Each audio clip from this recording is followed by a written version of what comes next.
का वीडियो बहुत ही ज़्यादा खास होने वाला है क्योंकि आज के इस वीडियो में हम लोग लुसेंट जीके के टोटल ऐसे 25 ऑब्जेक्टिव क्वेश्चन करने वाले हैं जो कि अगर आप किसी भी कंपटीशन एग्जाम की तैयारी करते हैं मेरे दोस्त, चाहे आप एसएससी सीएचएसएल या सीजीएल या ग्रुप डी या रेलवे की किसी पोस्ट की आप तैयारी करते हैं, बैंक पे क्लर्क की तैयारी करते हैं मेरे भाई, तो ऐसे ऑब्जेक्टिव क्वेश्चन अक्सर आपके एग्जाम में टकराते ही टकराते हैं। तो इस वीडियो के अंदर जितने भी ऑब्जेक्टिव क्वेश्चन करवाए जाते हैं खास करके यूनिक क्वेश्चन होते हैं जो कि खास करके आपके कंपटीशन एग्जाम में आते हैं। चलिए पहले प्रश्न की अगर हम बात करें दोस्तों, तो पहला प्रश्न क्या पूछा है, ध्यान से देखिएगा। भारतीय संविधान की प्रस्तावना में समाजवादी शब्द कब जोड़ा गया? Option A 1950, option B 1976, option C 1980, option D 1991। तो इसका करेक्ट आंसर दोस्तों ऑप्शन नंबर बी हो जाएगा, यानी कि 1976 हो जाएगा इसका करेक्ट आंसर। तो भारतीय संविधान की प्रस्तावना में समाजवादी शब्द कब जोड़ा गया? तो 1976 में जोड़ा गया। तो ऑप्शन नंबर बी आपको याद रखना है।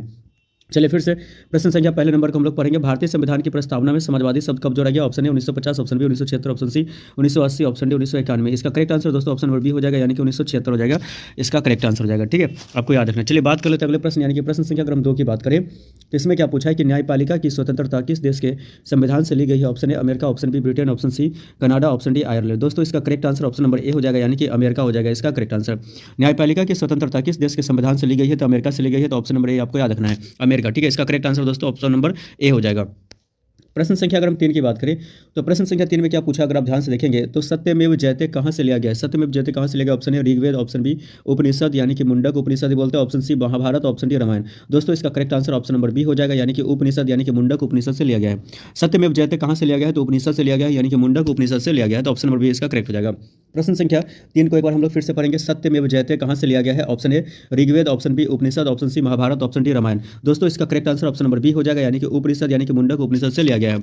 चलिए बात कर लेते हैं अगले प्रश्न, यानी कि प्रश्न संख्या अगर हम 4 की बात करें तो इसमें क्या पूछा है कि भारत में शून्यकाल कब शुरू हुआ? भारत में शून्यकाल कब शुरू हुआ? Option A 1950, option B 1962, option C 1975, option D 1985। इसका करेक्ट आंसर दोस्तों ऑप्शन नंबर बी हो जाएगा, यानी कि 1962 हो जाएगा इसका करेक्ट आंसर। तो भारत में शून्यकाल कब शुरू हुआ? तो 1962 में शुरू हुआ। तो ऑप्शन नंबर बी आपको याद रखना, 1962 ऑप्शन नंबर बी इसका करेक्ट हो जाएगा।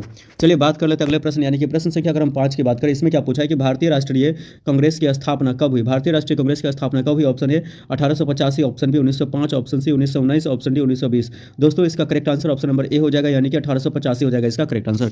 भारतीय राष्ट्रीय कांग्रेस की स्थापना कब हुई? तो 1885 में हुई। तो ऑप्शन नंबर ए आपको याद रखना है, इसका करेक्ट हो जाएगा।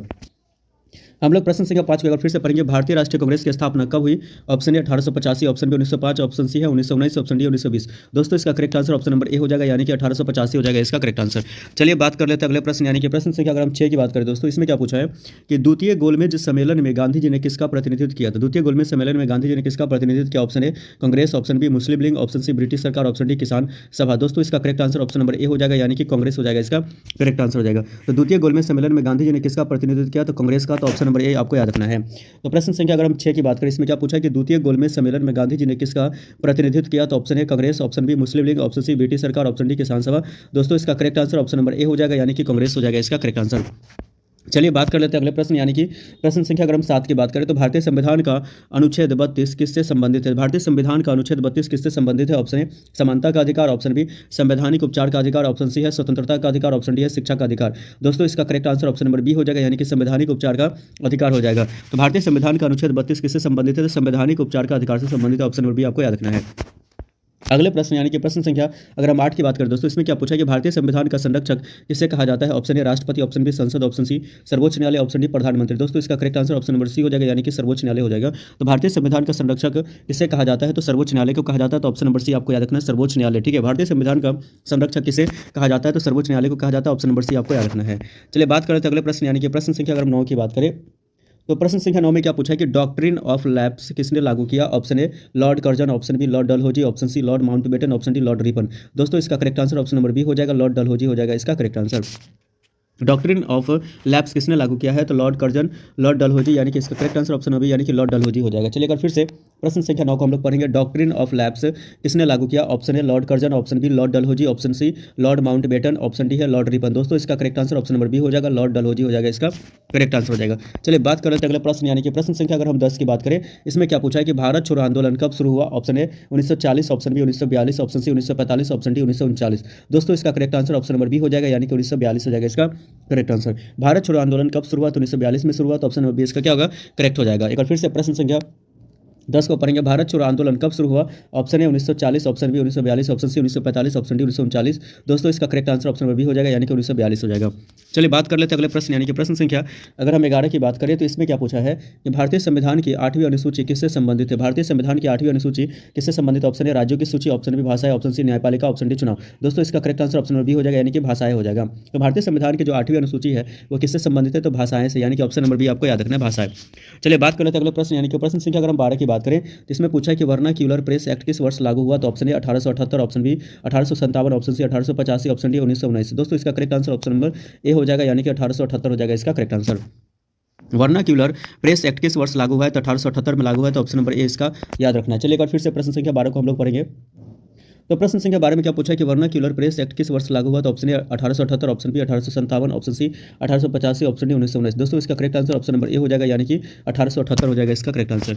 चलिए बात कर लेते हैं अगले प्रश्न, यानी कि प्रश्न संख्या अगर हम 13 की बात करें तो इसमें क्या पूछा है कि नालंदा विश्वविद्यालय किस राज्य में स्थित था? नालंदा विश्वविद्यालय किस राज्य में स्थित था? Option A Uttar Pradesh, option B Bihar, option C Madhya Pradesh, option D Jharkhand. दोस्तों इसका correct answer option number B हो जाएगा, यानी कि बिहार हो जाएगा। नालंदा विश्वविद्यालय किस राज्य में स्थित था? तो बिहार राज्य में स्थित था, ऑप्शन नंबर बी आपको याद रखना है। प्रश्न संख्या 13 को एक बार हम लोग फिर से पढ़ेंगे। नालंदा विश्वविद्यालय किस राज्य में स्थित है? Option A Uttar Pradesh, option B Bihar, option C Madhya Pradesh, option D Jharkhand. दोस्तों इसका correct answer option number B हो जाएगा, यानी कि बिहार हो जाएगा। चलिए बात कर लेते हैं अगले प्रश्न, यानी कि प्रश्न संख्या अगर हम 14 की बात करें तो इसमें क्या पूछा है कि भारत का पहला गवर्नर जनरल कौन था? Option A Lord Canning, option B Lord William Bentinck, option C है लॉर्ड डलहौजी, ऑप्शन डी है लॉर्ड कर्जन। दोस्तों इसका correct answer option number B हो जाएगा, यानी कि लॉर्ड विलियम बेंटिक हो जाएगा। तो भारत का पहला गवर्नर जनरल कौन था? तो लॉर्ड विलियम बेंटिक था, तो ऑप्शन नंबर बी इसका करेक्ट हो जाएगा। भारत का पहला गवर्नर जनरल कौन था? तो लॉर्ड विलियम बेंटिक, यानी कि ऑप्शन नंबर बी इसका करेक्ट हो जाएगा। प्रश्न संख्या अगर हम 14 की बात करें एक बार फिर से, भारत का पहला गवर्नर जनरल कौन था? Option A Lord Canning, option B Lord William Bentinck, option C Lord Dalhousie, option D Lord Curzon. दोस्तों इसका correct answer option number B हो जाएगा, यानी कि लॉर्ड विलियम बेंटिक हो जाएगा। चलिए बात कर लेते हैं अगले प्रश्न, यानी कि प्रश्न संख्या अगर हम 15 की बात करें तो प्रश्न संख्या अगर हम 15 को पढ़ेंगे तो प्रश्न संख्या 15 में क्या देगा? मॉन्टेग्यू चेम्सफोर्ड सुधार कब लागू है? तो ऑप्शन ए 1909, ऑप्शन बी है 1919, ऑप्शन सी है 1935, ऑप्शन डी 1947। दोस्तों इसका correct answer option number A हो जाएगा, 1909 हो जाएगा इसका करेक्ट आंसर। तो मॉन्टेग्यू चेम्सफोर्ड सुधार कब लागू हुआ? तो 1909 में हुआ, तो ऑप्शन नंबर ए इसका करेक्ट हो जाएगा। चलिए बात कर लेते हैं अगले प्रश्न, यानी कि प्रश्न संख्या अगर हम 16 की बात करें तो इसमें क्या पूछा है कि भारतीय राष्ट्रीय ध्वज को संविधान सभा ने कब अपनाया? तो भारतीय राष्ट्रीय ध्वज को संविधान सभा ने कब अपनाया? ऑप्शन ए 15 अगस्त 1947, ऑप्शन बी 22 जुलाई 1947, ऑप्शन सी 26 जनवरी 1950, ऑप्शन डी है 2 अक्टूबर 1947। इसका correct answer option number B हो जाएगा दोस्तों, यानी कि 22 जुलाई 1947 हो जाएगा इसका करेक्ट आंसर। तो भारतीय राष्ट्रीय ध्वज को संविधान सभा ने कब अपनाया है? तो 22 जुलाई 1947 को अपनाया है। प्रश्न संख्या 16 को एक बार हम लोग फिर से पढ़ेंगे। भारतीय राष्ट्रीय ध्वज को संविधान सभा ने कब अपनाया? ऑप्शन ए 15 अगस्त 1947, ऑप्शन बी 22 जुलाई 1947, ऑप्शन सी 26 जनवरी 1950, ऑप्शन डी 2 अक्टूबर 1947। इसका करेक्ट आंसर दोस्तों ऑप्शन नंबर बी हो जाएगा, यानी कि 22 जुलाई 1947 हो जाएगा। चलिए बात कर लेते हैं अगले प्रश्न, यानी कि प्रश्न संख्या अगर हम 17 की बात करें तो भारतीय रिजर्व बैंक की स्थापना कब हुई? Option A 1935, option B 1947, option C 1920, option D 1950। दोस्तों इसका correct answer option number A हो जाएगा, यानी कि 1935 हो जाएगा। तो भारतीय रिजर्व बैंक की स्थापना कब हुई? तो 1935 में हुई, तो ऑप्शन नंबर ए इसका करेक्ट हो जाएगा। प्रश्न संख्या 17 को एक बार हम लोग फिर से पढ़ेंगे। भारतीय रिजर्व बैंक की स्थापना कब हुई? Option A 1935, option B 1947, option C 1920, option D 1950। दोस्तों इसका correct answer option number A हो जाएगा, यानी कि 1935 हो जाएगा। चलिए बात कर लेते हैं अगले प्रश्न, यानी कि प्रश्न संख्या अगर हम 18 की बात करें तो इसमें क्या पूछा है कि प्लासी का युद्ध कब हुआ? Option A 1757, option B 1764, option C 1857, option D 1773। दोस्तों इसका correct answer option number A हो जाएगा, यानी कि 1757 हो जाएगा। प्लासी का युद्ध कब हुआ? तो प्लासी का युद्ध 1757 में हुआ, तो ऑप्शन नंबर ए इसका करेक्ट हो जाएगा। प्लासी का युद्ध कब हुआ? तो 1757 में, तो ऑप्शन नंबर ए याद रखना आपको। चलिए प्रश्न संख्या 18 को एक बार हम लोग फिर से पढ़ेंगे। प्लासी का युद्ध कब हुआ? Option A 1757, option B 1764, option C 1857, option D है 1773। दोस्तों इसका correct answer option number A हो जाएगा, यानी कि 1757 हो जाएगा। चलिए बात करें तो अगले प्रश्न, यानी कि प्रश्न संख्या 19 की बात करेंगे। बक्सर का युद्ध कब हुआ? Option A 1757, option B 1764, option C 1857, option D है 1784। दोस्तों इसका correct answer option number B हो जाएगा, यानी कि 1764 हो जाएगा। तो बक्सर का युद्ध कब हुआ? तो 1764 में, तो ऑप्शन नंबर बी आपको याद रखना है। चलिए एक बार फिर से प्रश्न संख्या 19 को हम लोग पढ़ेंगे। बक्सर का युद्ध कब हुआ? Option A 1757, option B 1764, option C 1857, option D है 1784। दोस्तों इसका correct answer option number B हो जाएगा, यानी कि 1764 हो जाएगा। चलिए बात कर लेते हैं अगले प्रश्न, यानी कि प्रश्न संख्या अगर हम 20 की बात करें, इसमें क्या पूछा है कि गुप्त काल को किस नाम से जाना जाता है? तो गुप्त काल को ऑप्शन ए अंधकार युग, ऑप्शन बी स्वर्ण युग, ऑप्शन सी आधुनिक युग, ऑप्शन डी मध्य युग। दोस्तों इसका correct answer option number B हो जाएगा, यानी कि स्वर्ण युग हो जाएगा। तो गुप्त काल को किस नाम से जाना जाता है? तो स्वर्ण युग के नाम से जाना जाता है। ऑप्शन नंबर बी आपको याद रखना है। प्रश्न संख्या अगर हम 21 की बात करें दोस्तों, महाभारत के रचयिता कौन है? Option A Valmiki, option B Ved Vyas, option C Tulsidas, option D Kalidas. दोस्तों इसका correct answer option number B हो जाएगा, यानी कि वेद व्यास हो जाएगा, आपको याद रखना है। चलिए बात कर लेते हैं अगला प्रश्न, यानी कि प्रश्न संख्या अगर हम 22 की बात करें तो आर्यभट्ट का संबंध किस क्षेत्र से है? ऑप्शन ए राजनीति, ऑप्शन बी गणित एवं खगोल विज्ञान, ऑप्शन सी साहित्य, ऑप्शन डी चिकित्सा। दोस्तों इसका correct answer option number B हो जाएगा, यानी कि गणित एवं खगोल विज्ञान हो जाएगा। तो आर्यभट्ट का संबंध किस क्षेत्र से है? तो गणित एवं खगोल विज्ञान से, तो ऑप्शन नंबर बी आपको याद रखना है। चलिए बात कर लेते हैं अगले प्रश्न, यानी कि प्रश्न संख्या अगर हम 23 की बात करें तो पंचवर्षीय योजना किस देश से ली गई है? Option A America, option B रूस यानी कि सोवियत संघ, option C Britain, option D Japan. दोस्तों इसका correct answer option number B हो जाएगा, यानी कि रूस यानी सोवियत संघ हो जाएगा। तो पंचवर्षीय योजना किस देश से ली गई है? तो रूस से ली गई है, ठीक है, याद रखना है, रूस से। प्रश्न संख्या अगर हम 24 की बात करें दोस्तों, इसमें क्या पूछा है कि भारतीय संसद के कितने सदन होते हैं? Option A 1, option B 2, option C 3, option D 4। दोस्तों इसका correct answer option number B हो जाएगा, यानी कि 2 होते हैं। भारतीय संसद के कितने सदन होते हैं? तो भारतीय संसद के 2 सदन होते हैं, तो ऑप्शन नंबर बी इसका करेक्ट हो जाएगा। इस वीडियो का सबसे लास्ट प्रश्न है मेरे भाई, अगर मेरे दोस्त अगर अभी तक मेरे चैनल को सब्सक्राइब नहीं किया है तो चैनल को जरूर सब्सक्राइब करें, क्योंकि मेरे चैनल पर अक्सर ऐसे ही कॉम्पिटिटिव से संबंधित जो क्वेश्चन है, जीके जीएस से संबंधित क्वेश्चन करवाए जाते हैं, जो कि 25 क्वेश्चन होते हैं, लेकिन यूनिक क्वेश्चन होते हैं, जो कि आपके कंपटीशन एग्जाम में पूछे जाने वाले क्वेश्चन होते हैं।